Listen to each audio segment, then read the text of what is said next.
Hey everyone, I found the microphone again. I know there was a lot of drama, a lot of talk about that, a lot of drama on worship talk about that, but I found it. So everything's going to sound really, really good now. Hopefully I didn't just screw it up. No, I don't think I did. Let me just fix that. Boop. Okay. Welcome to the June worship team update. I'm obviously sending this just before June, but Sunday is June 1st, which is kind of crazy, but also incredible. I love the summer, especially summer in the upper Midwest. It's always a good time, and it's finally nice out and sunny. We're going to talk about three things in this video in reverse order. I'm going to give you some updates on Altogether Worship and how that's going to affect us as a team and the church, but mostly just us as a team. Two, I want to talk about our new song that we're going to start this Sunday. And then three, I want to give you another life update. So this video will go in reverse order. So, life update, I said that Bethany was pregnant in this last video. And we just figured out that we're having a boy. So Taya's gonna have a little brother, and that's very, very exciting.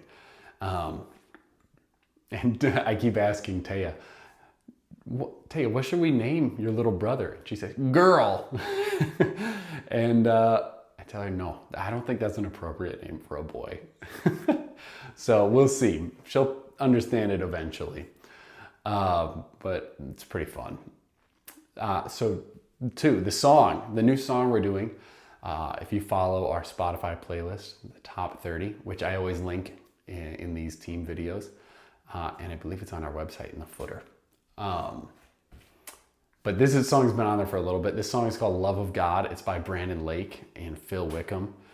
We're doing the live version specifically. But that's neither here nor there. I love this song, and kind of I've shot this video a couple times, but I start rambling in this next part. So I'm not gonna do that.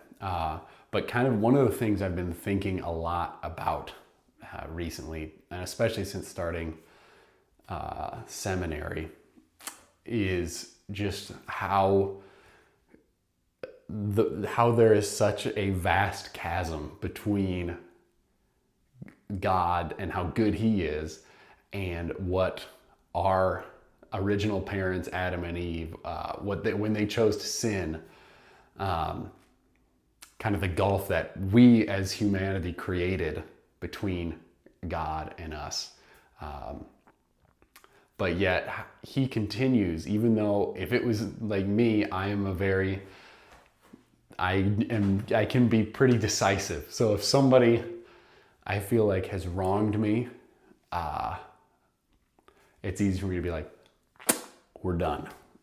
No, I can be a little dramatic, but God, even though He had every single right to do that, and I don't have any right to really do that, God had every right to do that. He still has chosen throughout thousands and thousands of years, and throughout so many different types of cultures and different types of people, He has continually chosen to reach out and try to be in relationship with us. And then through the cross, Jesus made the ultimate sacrifice, and then defeated death. And so we can be in relationship with Him. And I've just been thinking about how crazy that is, how good it is, and I think the more I've kind of dove into my relationship with God and dove into His Word, the more it's like, it doesn't make sense why He would do that. One of the lines I love in this song is at the start of verse 3. It says, though I try, my mind can't comprehend it. It's a high too marvelous for words, and I could sing a million songs about it and barely scratch the surface of your worth. And that is so, so true. We sing so many songs about how good God is, and yet we'll never even begin to scratch the surface of His worth and how good He is. And so really, I love the chorus because it's really the only appropriate response. So we're going to sing, oh, how great the love of God. And then we're reminded He paid our debt on that rugged cross. So our response to that is that we're going to sing our Savior's praise all of our days, because his love is so great. I think this is a great song. I love the singability of the melody. It kind of reminds me of the song melodically, 10,000 Reasons by Matt Redman.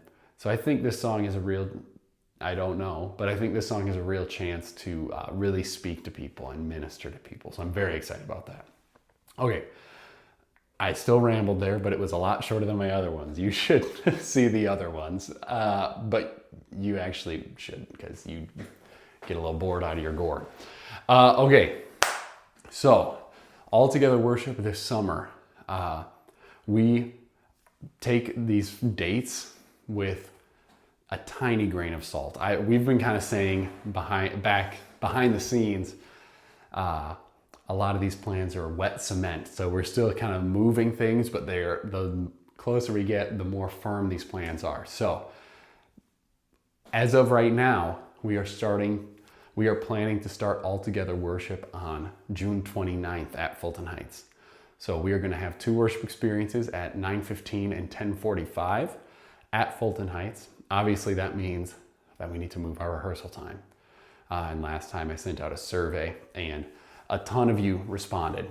So thank you for that. That was actually really, really helpful. We are going to move rehearsal 45 minutes earlier than, or an hour, excuse me. No, 45 minutes earlier than we have it at the moment. So we're going to start at 7:15, bright and early. Thankfully, it's the summer, so the sun's out at that time. But yeah, we're going to start bright and early. So we're going to try as well to have 5 singers or so on stage every week, which will mean the in-ears are going to be a little different for singers. There'll be 2 or 3 of you are going to have to share